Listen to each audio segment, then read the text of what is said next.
tonight. Scales on the slab, slow as a prayer. It dragged through the dark with the chain on its stair. Leviathan is coming. Leviathan is coming. Out of the lair and into the light. Leviathan is coming. Lorain, you better hold tight, hold tight, hold tight. And good evening, everybody. Welcome to The Lair, your official podcast for Lorain County Leviathan FC, part of the Land Multimedia Group. I'm Ethan Greenberg, and alongside of me is my co-host, Drew Hagenbaugh. Drew, how are you this evening, sir? Doing well, man. Got to go outside, enjoy some good weather, so we're doing really, really well. And you know what else should have us doing well? The season opener for Lorain County Absolutely. Leviathan is coming up here this week, and the home opener a week from tomorrow on the Memorial Day weekend. And tonight we've got a very special guest joining us, the Gaffer for Leviathan FC, Blake New. Let's welcome Blake into the show. Blake, how are you, sir? Hey guys, doing well. Got to play some golf today, watched the little PGA championship. Now get to talk to you guys. So it's a good day. Well, thank you so much for joining us. We appreciate it. I like the gear there. You are looking very festive. I am not. I'm the odd man out here. I'm going to need to get some. I'm going to have to hit up Andrew for some of these things, and we're going to have to work it out so that I look officially official, right? There you go. We know somebody. We'll get you hooked up. I appreciate it. Thank you so much again for being on here this evening. Hopefully, how was the golf game today? How'd you shoot? It's why we love and hate the game, right? I played 9 holes, did not play well the first 6 or 7 holes, made a double bogey on 8, and then hit driver 8 iron into 8 feet on 9, which is a par 5, and lipped out an eagle putt to make birdie. So it's like, okay, I'll come back tomorrow. So that sounds familiar. My father-in-law is retired, and he plays, he plays 4 times a week, or had been playing 4 times, 5 times a week. And he just talks about it, how it's one of those things, like you just said, someday you're hitting it great, other days you're not, and you come back the next day. So, fantastic. Well, thank you so much for being on. For those of you who might not know, Blake New, again, we talked with Andrew McConnell about this, and he said, you're going with the Gaffer. You're going with Gaffer. So Blake New, the Gaffer for Leviathan FC. You are also the head soccer coach of Oberlin College men's soccer team. Next season will be your 27th at the helm for the Crimson. You began there in 96 as the women's coach, and then went to the men's program in 99. Also, I was reading up here. So you were drafted by, now it says, what I was reading, if I read it right, you were drafted by both the Cleveland Crunch and the Canton Invaders?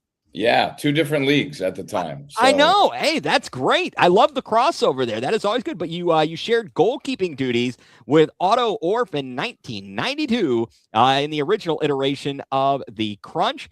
Also, Blake, you were a goalkeeper at Cleveland State. You hold the record for shutouts at 29, and all the way back to high school, North Olmsted, you led the team to a state championship in 1985, finishing a perfect 25-0. That is a mouthful, one heck of a resume.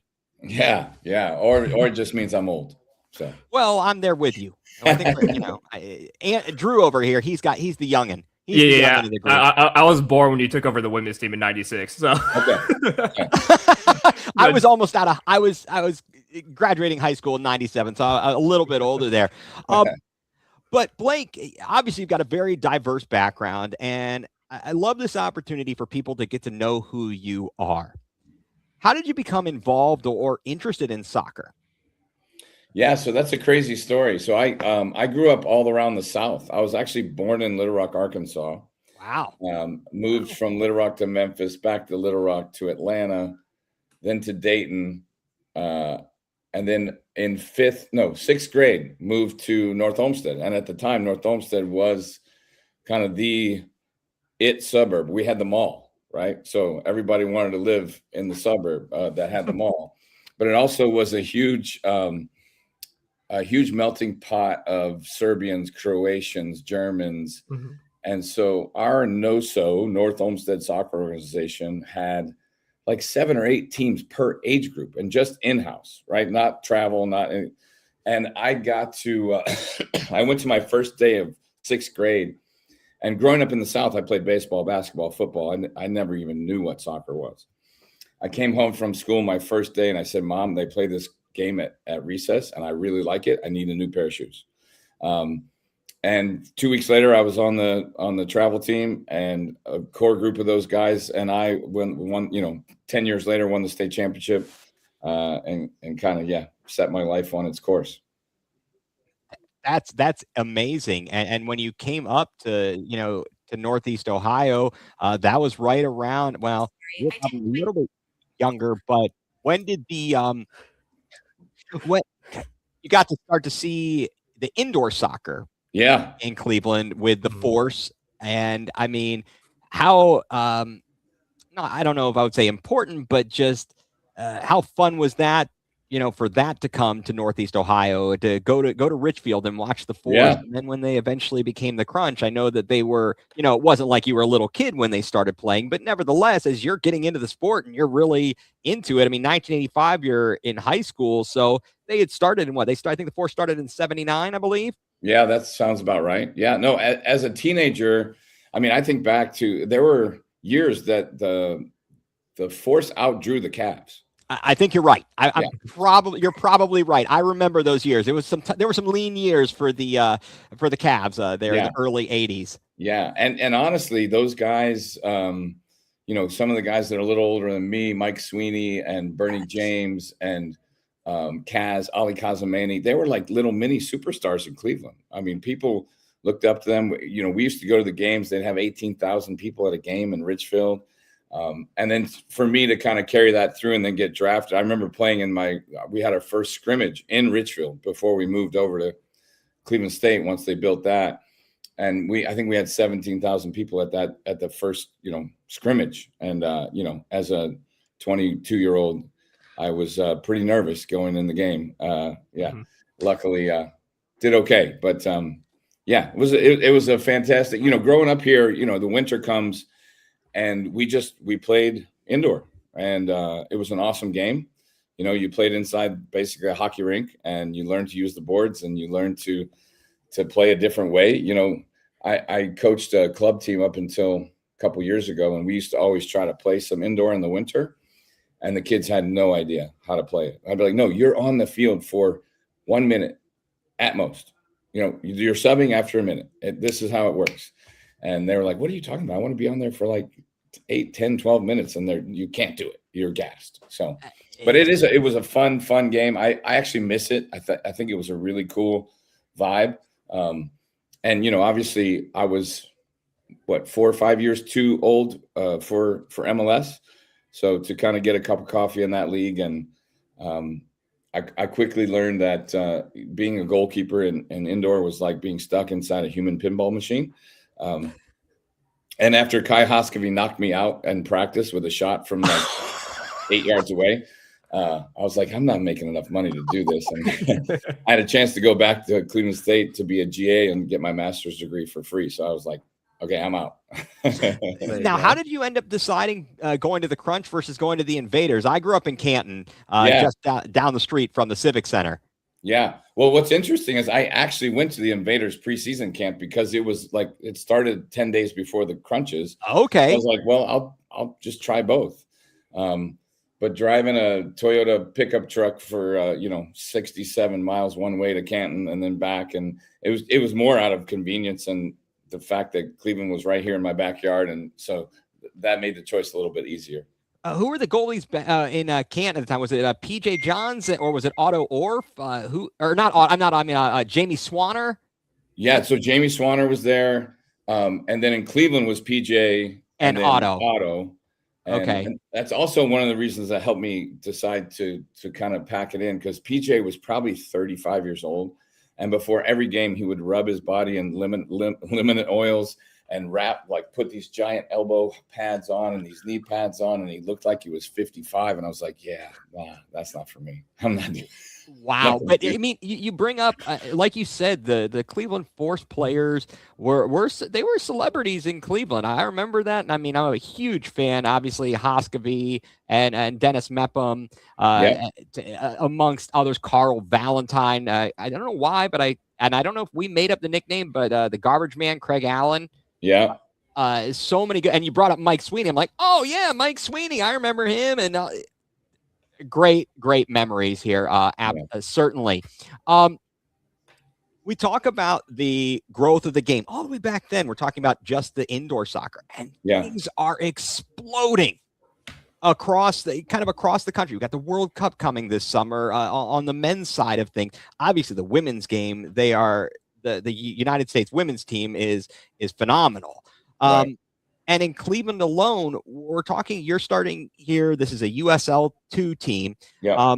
But in Cleveland, we are getting an MLS Next team and a WPSL Pro women's team in the near future. I believe their plan is to kick off maybe in 2028. How does the growth of the game in Northeast Ohio, how exciting is that? And what does that do for you as a college coach when you see all these opportunities to play at a higher level beyond college here in the United States and in Northeast Ohio potentially? Right. No, I mean, that's been the great thing to see it kind of hopefully explode here in the next couple of years. There's so many talented players that just don't have opportunities and could chase it a little further, a little longer. You know, I always tell my kids, I'm like, listen, if you have an opportunity, even if they're just buying you food and paying your rent, like adulting sucks. So keep playing as long as you can play until your body gives out. Just chase it. So it's really awesome to see these kind of opportunities opening up. And honestly, it was a real big hiccup because I don't know if you're aware of this, but Wolstein, who was the mall magnate, right? So we were within, like, I think it was something like a week or 3 days from having an MLS franchise in Cleveland. He had the money put up, he had the stadium plan, and then he passed away. And nobody picked up the back end. And that was what, 94, 95, 96, somewhere in there. And so Cleveland kind of really got dealt kind of a bad hand there. And honestly, it's such a diverse city. And I think sometimes it's the beautiful thing about it, but also think it's kind of hamstrung it a little bit, right? Because the Croatians don't want to like do anything for the Serbians, and the Germans aren't going to do anything for the Greeks. It's like, you know, and all those guys were the guys that ran the clubs, right? And they're like, you're not taking my money away from me. I want this player. We're not going to share this player. So it's nice to see it kind of break down a little bit. And then from a college coach's perspective, just to see more opportunities for guys, you know, just to chase it a little bit longer is a great thing. Yeah, definitely. And Drew is more the expert of the X's and O's of soccer. I watch a lot. I wasn't near as good of a player as Drew, so I leave the technical questions to him. Yeah, so I got up to play into college. I played NAI for a school called Indiana Tech University over in Fort Wayne. And then I coached high school for a couple of years at my local alma mater. So I'd like you to say I'm more in tune with the X's and O's and you know the technical side of the game. So obviously, for being the coach of Oberlin for now 27 years, have you kept the same style? And is it going to be the same, like, you know, the same style, formations, kind of what you already do at Oberlin? You're going to transition it to Lorain County, or are you going to be a little bit more different in what you do? Yeah. So I over 27 years, things are going to change a little bit. Yeah. But to be honest, I've never been a club guy, right? So I'm not like Man United or Arsenal or Liverpool. Right. I've always been a manager guy. So when Sir Alex Ferguson was at Man United, I was a Man United fan. And then when Pep Guardiola came on the scene in 2008 with Barcelona, I became a Pep fan. And I've watched every video, every book, our training pitches painted like his training pitches are painted. And so at Oberlin, we've developed a reputation, an identity as the team that plays the most, right? So we're going to build out whenever we can. Last year, we averaged 500 passes per game, which was typically double our opponents in the college game. I have a certain philosophies that I find it. I feel like I owe the game some respect to the game, and I think it's the right way to play. I also think it's a responsible for me with my players, right? So if I just have a right back and all I say is, knock it in the channel, right? Like, Yep. In 10, 15 years, and he's going to go coach, like all he knows is knocking in the channel. How's he going to teach anybody anything? So I feel like my players, after they play for me, they start to understand the game at a deeper level. My philosophy is I want to outnumber you in midfield, right? So I'm going to do that with a lot of inversions. So depends on our personnel. It changes year to year. I think the early days at Leviathan, I think we've got a couple guys that will look like they'll feel comfortable. So it's typically either the right or left back inverting into the midfield. So we have 2 pivots. So you play with 2 6s and 2 10s. Yep. And typically against a 4-3-3, that means you're 4 versus 3. And then depending on how that opponent reacts to that, I might even invert the opposite side winger to create like an asymmetric 5 versus 3.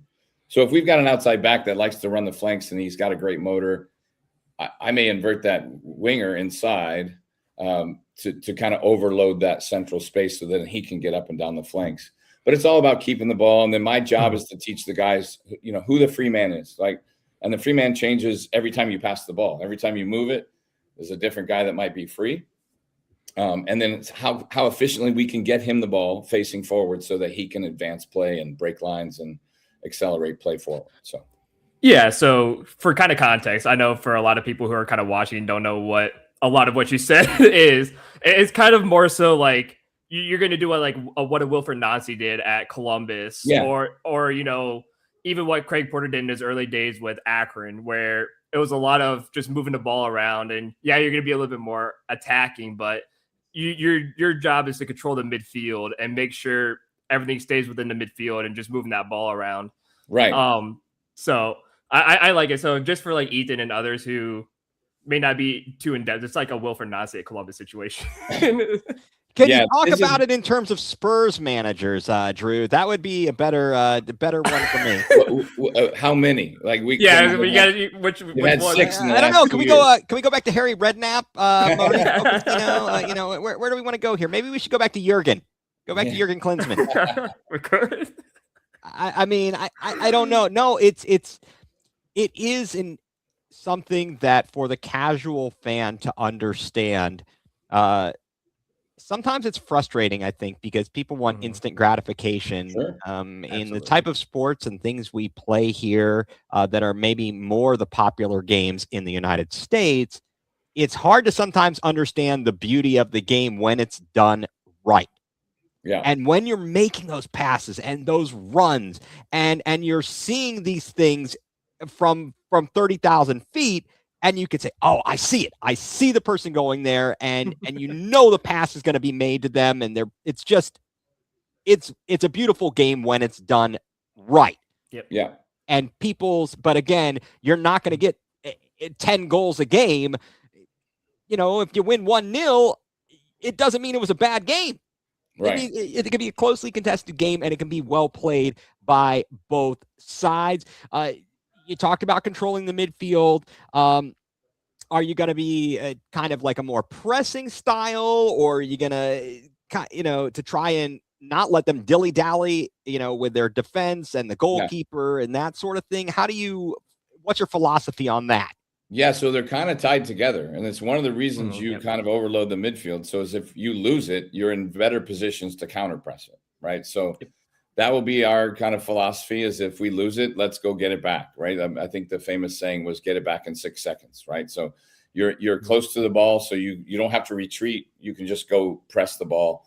We're going to show a press to everybody. The one thing that I believe in is that we're either in a press or we're in a low block, right? So many teams want to put the ball behind you, right? Especially that play direct. And they want to play for set pieces and long throw-ins and corner kicks and all that good stuff. I don't want to put space behind or allow much space behind us to allow them to do that. So if they've broken our press, we're going to drop into our own half and just be compact and make it really hard for you. Yeah, so you're not going to be like an Ange Postecoglou and play a super high defensive line where they're past midfield and, you know, you one ball over the top and it's game over because now you're chasing and it's not going to be a good thing. Yeah. Yeah, Hansi Flick at Barcelona plays the most crazy high line. And I mean, they're so good, but, you know, they also give up a lot of goals that they don't need to give up. So, right. Where do you kind of fall in the philosophy of looking for the perfect shot versus putting the ball on goal at the, you know, with the potential for deflections, whether it goes on target, it goes out for a corner? Where do you stand on that, and how do you try to look at it? Yeah, I'm a big proponent of take a half chance, right? You know, if you look at the stats, and I haven't seen them for this year, but there are so many goals scored in the Premier League that go between defenders' legs, right? So you take that little touch, he reaches out to try to block it, and you put it, you're not meaning to, but it goes through his legs because he's over trying to block it, and you get a shot on goal or it goes in the goal. Yeah, I mean, we don't have to be perfect, right? I mean, it's just kind of let's take chances, right? I mean, one thing with my style that I have to really hammer in with the guys is for two-thirds of the field, we want the ball at our feet. But in the final third, we want to go behind people, right? Like, I'd rather you make a run to get behind somebody and me slot you into that kind of half space channel rather than get it at your feet to where now you have to make a move to beat the guy. Let the ball beat the guy, and then you're in behind. And this is something, as we're talking to you and you're speaking about the philosophy and the game, how do you think this type of thing is being implemented or should be implemented with soccer as kids are coming up? How much of this is being lost on them? The United States men's national team is, well, they're not on par with the best of the best. Sure. For many reasons, but how much of it is at the youth levels? Kids aren't being taught this, and they're not playing, I guess I'll use it loosely, the right way. Yeah, no, I mean, I think there's two things going on. One I think is societal, right? Is if Johnny scores 6 goals in the first half at the U9 level, where's he going to be playing in the second half? He's going to be playing. They're going to put him in the defense or in goal because we can't have you score 18 goals, Johnny. Right. Whereas in other cultures, they're celebrating that. They're going, Johnny, go score 9 more. Score 18. And it's why we don't develop world-class forwards. That's hard to hear. Yeah, culturally, we're like, we don't like the ball hog. We don't like the guy. Like, we don't celebrate that as much, and we should. Yeah. You know, there's that famous commercial with Ronaldinho, where like he scored something like 18 goals in a futsal match in Brazil. So I think that's one thing. Societally, I think we need to kind of celebrate the individualism in soccer a little bit more. And I think we would develop more quality forwards if we did that. But too often, coaches at the youth level are trying to win too early. They sacrifice development for winning. And so that 10-year-old that is 5'8" versus that 10-year-old that's 5'4", but really techie and really good, the 5'10" kid or 5'8" kid is going to play more because he's more athletic and he's faster and he's stronger. Whereas we should be developing the 5'4" kid who's already techie, because who knows, when they both hit puberty, they're going to level out. And now you got a techie kid who can spin you inside out versus a guy just can run, right? So I think we miss the mark with a lot of our youth coaches, and that they're pressured to win when it should be just about development until they're 14, 15 years old. Well, and also how much of it is, it's disappointing to me. And from what I've seen, I've got a niece who plays I've got a niece who plays Division 1 soccer at Gardner Webb. And she played in rec league, and then she started getting in with ECNL. And I just hear the stories, and I've got some other people I know with the amount of money that it costs to play in these leagues, and that's where all the people are recruiting. I'm like, well, wait a second, how is it? How does this work? Why is it that if you don't have money, you're not going to get recognized? What happened to playing at your school or being? It seems illogical to me, and I wonder, from you as a college coach, you have to go and recruit kids. Yeah. And and you've been around the game so much. How much of that is impacting negatively the development of players here in the United States? Sure. Yeah. Well, we've successfully monetized the sport, right? And it's different. Like if you go to Europe, you get selected to play for a youth club or a pro team's youth club. It doesn't cost you anything, right? It doesn't cost you a penny. And then, but at some point they're going to have to say, like, we're either signing you or we're letting you go, right? And that's just the nature of the business. But here we've monetized that, and honestly, I always see these stats where, like, there's so many kids that quit at age 12 or age 13. So many of these clubs exist on their third level kids, right? They're the highest level, they're fine, they're good. Second level, still pretty good. The third level, I'm going to sound like a really bad guy here, but they probably should have quit. Right? There's not going to be a future for them in college. At age 14 or 15, 16, if you're not in the top two levels, you're probably not going to get recruited to go to college. And you're just kind of doing it to do it. But that's how the clubs survive. Right? Yeah. They create that third tier team, and that's they keep bringing that money in. And so, yeah, it's kind of backwards. I don't know that we can ever change it. And it's unfortunate. But, there's certain clubs around the country that are doing a really nice job. Bernie James, who played for Crunch and Force, he is the director of Crossfire Premier in Seattle. Crossfire Premier is completely free for all their kids. He's got it. Wow. Every kid is sponsored. Every kid, like they get sponsorships, pays for everything. And Bernie turns out more Division I men's soccer players, at least. I don't know about much on the women's side. And then Seattle, UW, who just won the national championship this year, basically just says, Bernie, give me your top 4 guys. Every year, the top 4 or 5 from Crossfire go to Seattle or to UW. So there's places that are doing it correctly. It's just sometimes hard to do. And, whoever thought that even 15 years ago that a club coach could be making like $85,000 a year coaching for a club. That's pretty crazy. Yeah, that is not too shabby. I mean, right down the street from me, I'm actually I live in the Richmond, Virginia area, Northeast Ohio, but live down here. Right down the street here, they've got a complex where they host these massive soccer tournaments. And I know that I've got a friend who I know from Ohio, and their son plays in high school, but he's on all the club teams, and they were just down here for the Jefferson Cup, and they're like, oh, everybody's there. They watch everybody, so on and so forth. So it's just, it is nuts to me. But I will pivot beyond that there. We could probably talk all day about these sorts of things. Folks, the season is upon us for Leviathan. Leviathan will open on Wednesday. You will travel to take on Steel City FC. Last season, Steel City, in their inaugural season in USL2, they won the Great Forest Division, which is where Leviathan will be playing. What is the scouting report on Steel City? You know as much as I do at this point, because they haven't played. They haven't played yet. All we know is that they're the only team that plays on grass. Wow, which is a little different.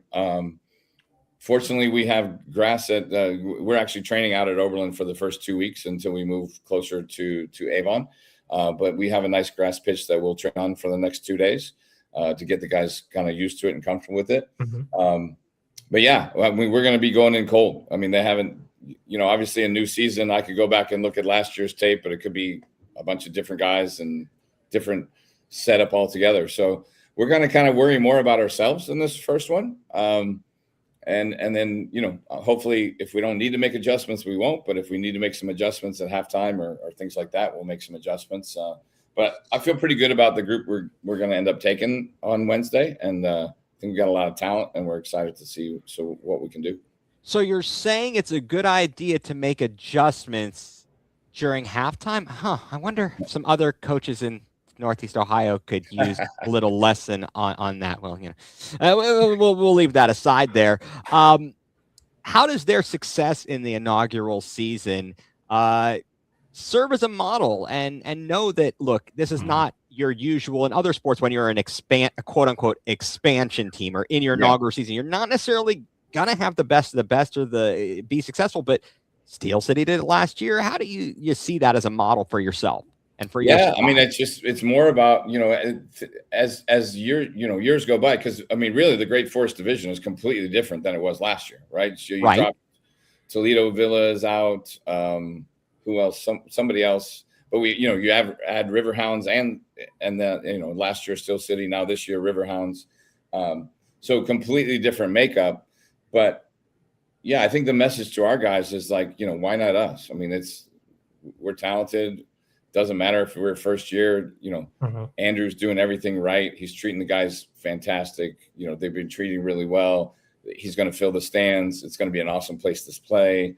And so I think when players feel cared about and when they see that, a fan base or whatever are thinking about them or behind them, then there's a little extra juice behind their efforts and their intensity. So, we're hoping to harness that, and, we'll see what happens on Wednesday and then get ready for that home opener on next Monday. So.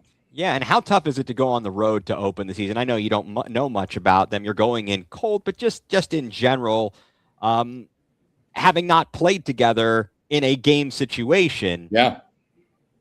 I mean, it's difficult, right? I mean, you got to jump on a bus at 1 o'clock in the afternoon and get down there and figure out, we actually haven't done our pregame warm up yet. We're going to do that tomorrow night. Right. So it's okay, guys, this is how we're going to warm up. They've never done it together. So it's all these new things at once. And but look, these guys are experienced. Most of these guys have been around the game a long time. That's the kind of affirming thing for me coaching at this level, is sometimes I bring some ideas to my college team and it takes me a long time to get them across or for them to pull it off. And other times with this USL2 team, I just say, hey, I want you to do this XYZ. And in the second rep, they pull it off. And I'm like, okay, I do know what I'm doing. It's just that these guys are a lot better than maybe the guys I coach on a day-to-day basis. So. Right. Yeah. So obviously going into a game blind, with a brand new team who just got here and a team you don't know anything about going to them, do you already have any kind of, I know we talked a little bit about this before, but any kind of plans on how you're going to attack Steel City without kind of knowing what they're going to do? If they're going to be, a very high pressing team, if they're going to be more of like a Jose Mourinho, they're going to stay back and counter. Yeah. Is there any plans that you're going to be like, listen, we're just going to kind of just go out there and just throw something together, we'll adjust as something goes along?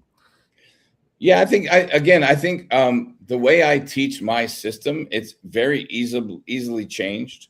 Yeah. So, I don't know if you guys watched the Champions League semifinal or was it the final? And there was, Atletico Madrid, the head coach made 3 or 4 subs and he sent a note out every time with the player. Yeah. And the player would bring the note out and the guys would look at the note. Well, for me, all I have to do is I'm not going to give you the inside scoop. Yeah. Don't say anything that would contradict the team. Yeah, we don't want you to blow anything up. But essentially, it's a numbering system, and I can shout out a numbering system, and our guys can change from one thing to another, and we'll have a completely different look. So I feel really comfortable that we can make adjustments. Like if we start the first 15 minutes and we're just not finding any love or any good stuff going on, I can make a change pretty quickly. And then we'll see how that affects us. But, I think we really focus on us. The guys are savvy enough to know if they're going to come with a high press, my coaching philosophy or the way I teach my guys is, look, if they commit more than 7 guys to a press, now it's time to go over top of it. Yeah. Right. You just don't want to beat a dead horse and lose the ball in your third if they're going to commit that many bodies to it.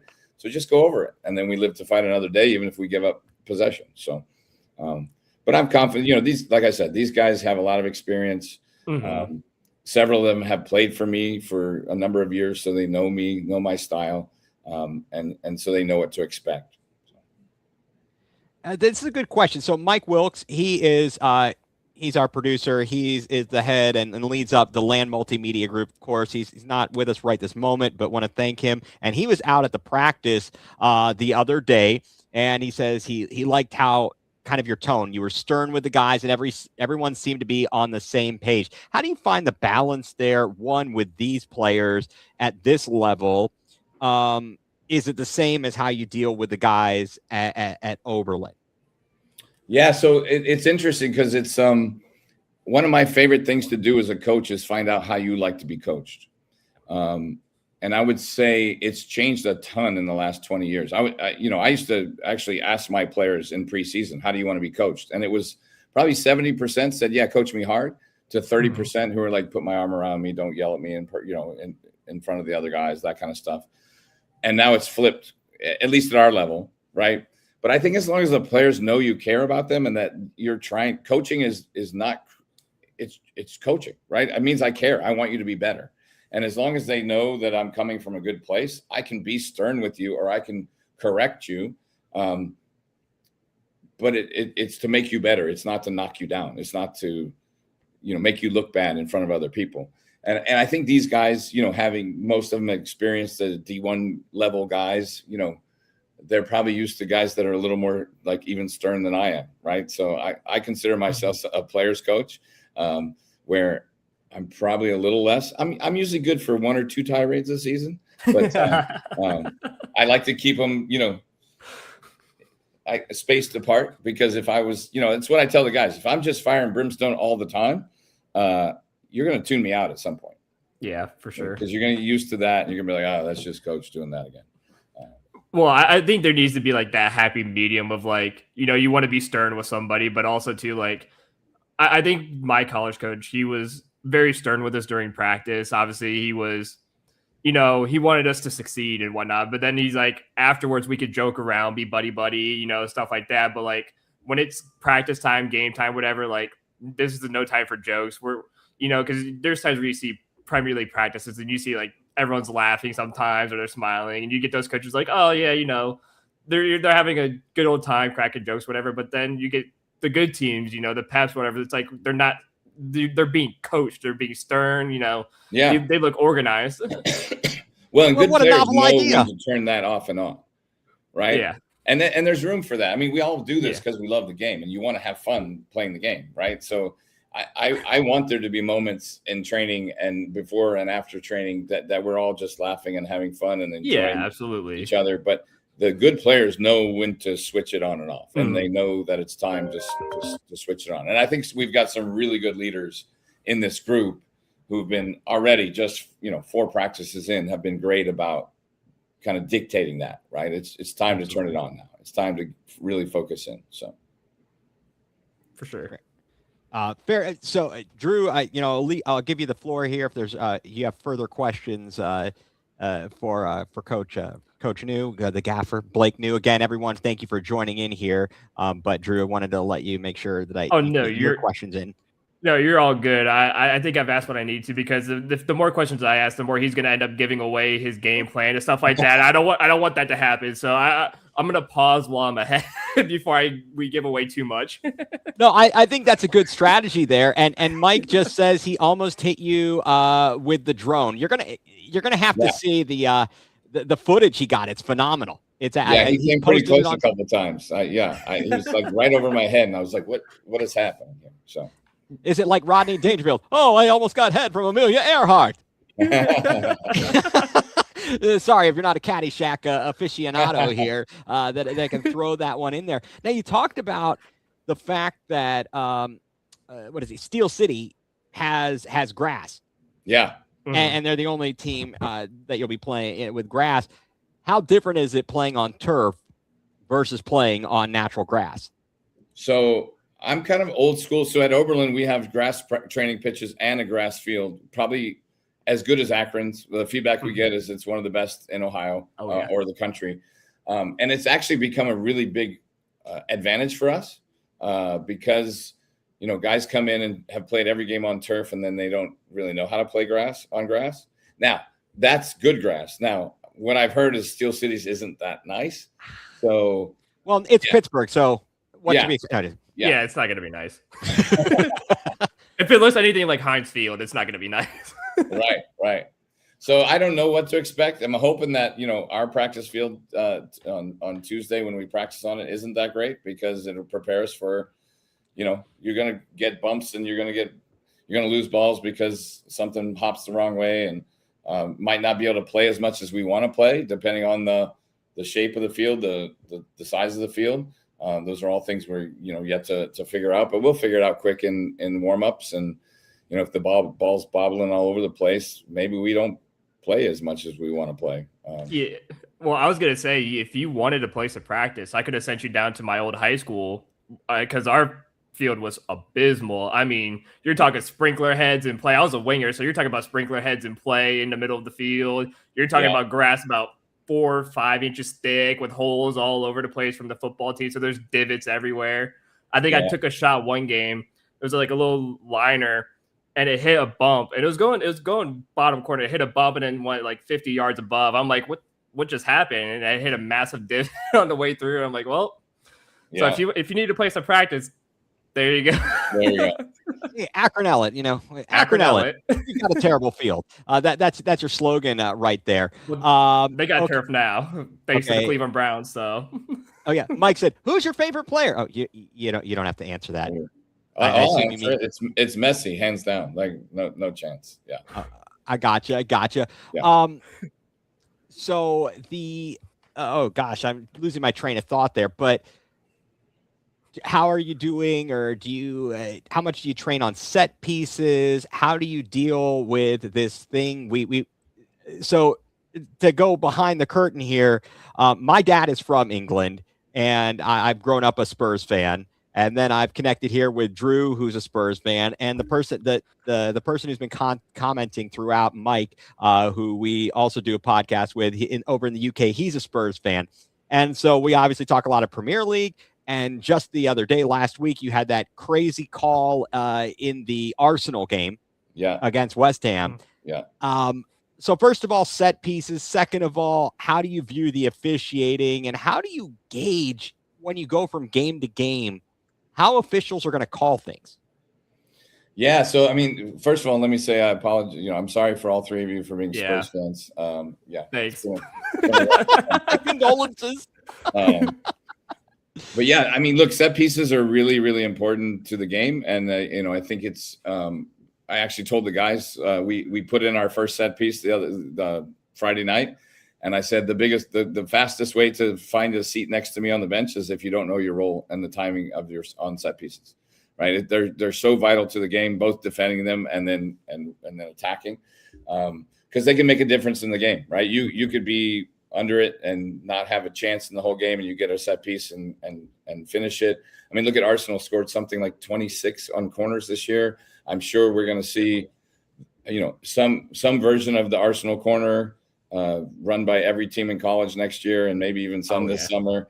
And then that puts the onus on the officiating, right? I read an article a couple of days ago that they're going to start looking at the grappling that's happening during corner kicks and how are they going to deal with it? The old saying was there's 4 penalties that happen on every corner kick, right? So the guys just get away with it. And so, yeah, I mean, I think you want to put opponents under pressure, and especially if you have really good kids that, players that can take free kicks or wide set pieces, corner kicks, just put people under pressure, then you're going to make it hard for opponents, for sure. Right. So 2 questions, actually. I'm going to come back to this one that's on the screen in a moment. Mike, who we just mentioned over in the UK, what about the long throw-in approach? Yeah. I went down to watch Akron play Buffalo last night. And Akron has a really long throw. And it's how they scored their goal to tie the game. Mm-hmm. And not on a narrow field. It was a pretty wide field. And I turned to my assistant and I said, "Oh, gosh, we should probably ask if anybody on our team has a long throw. I don't even know if we do. If we do, we're going to run 8 different plays off of it. Because it's a weapon. Even in Premier League, I think long throws were up by 23% this year. They're making a comeback. So, anytime you can put opponent under pressure, you want to take that chance to do that. What about the catapult long throw? I saw a girl at Bowling Green in college. I was covering Kent State's women's soccer team for the student newspaper, and I saw her do the forward roll catapult throwing. Yeah. It's a weapon. Not many can do it, but when you get somebody who can, the dangerous thing about it, it's only 10 feet off the ground, but it comes in, on a line, and it's really tough to deal with. So, Yeah. Gotcha. All right. So this is a question here. Any players us fans should really be excited about for Leviathan? Not to give anything away to Steel City or Buffalo, but any specific players that fans should be really excited about? yeah, I mean, I think, just in the first 4 or 5 days of training, I think you're going to look at 4 or 5 guys that will have a really big role in the team. Probably going to be some goal scorers there. I think you look at Marco Valentic, who just graduated from UConn in December, played for me in club a few years ago, just really good on the ball, real good competitor, good head on his feet. Head on him. Great player. Head on your feet. It's all connected somewhere. Yeah, there we go. It's okay. Our front three that I think are probably going to, so Brendan Sheehan, who's from Avon Lake and is at St. Bonaventure, is crafty, and I won't say little. He's a big kid, but he's got great feet and speed. Dakota is going to be a handful, right? He's a great leader. Dakota Yankee. And Kelly Jensen is also George Mason winger forward. Those will probably be those three will be somewhere in the mix in the front three. And then you have Thomas Nagy, who obviously played for the Crunch, really good in tight spaces, hits a heck of a ball. He does. So yeah, there's 4 or 5 there, and then obviously guys that, still a bunch more that are really effective and good. But I think there's some guys to look for, especially. Well, I guess we are going to just have to wait and see. And we are all very, very excited about that. Again, everybody, let's see. Wednesday is the season opener at Steel City. And I don't have the schedule up in front of me, but I should. What is the game time on Wednesday? Wednesday was 6 p.m. kick. 6 p.m. kick, and then it's a Monday afternoon, Memorial Day. I believe, is it 3 o'clock? 3 p.m. Against, 3 p.m. Buffalo out at Forefront Field. Yes, there it is. Bailey Major. Yeah, thank you, Bailey, for confirming that 6 p.m. kickoff for the opener, the season opener this Wednesday. And if you can't be there, check out all the social media for Leviathan as to where you can watch the match. And then if you didn't get tickets, if you don't already have tickets, and if you can get tickets, get on out to the game next Monday, Memorial Day, to catch the home opener for Leviathan as they take on Buffalo. Absolutely make sure you get on out there on Memorial Day. Seems like a great way to spend Memorial Day. Maybe you can sneak out of the family event. You don't have to barbecue or whatever it is. Blake, thank you very, very much for being on. This was an absolute pleasure. We look forward to talking to you again as the season goes on. Assuming you'd like to talk to us. If not, this has been great. I'd love to come back. Yeah. Well, absolutely. We will look forward to watching all that you do, and best of luck to you this season as Leviathan FC gets its inaugural campaign underway on Wednesday. And with that in mind, I want to thank everybody who tuned in to tonight's episode and everybody who commented and chimed in. Also want to thank Mike Wilkes behind the scenes. He's not here today, but he's our man with the Land as we are all part of the Land Multimedia Group. And thank our sponsor, part of the Land Multimedia Group, is Dick's House of Sport. Check them out in Strongsville. So, Coach New, thank you very much for being with us. Appreciate that. For Coach New, for Drew, I'm Ethan Greenberg, and you've been tuned in to The Lair, the official podcast of your Lorain Leviathan FC.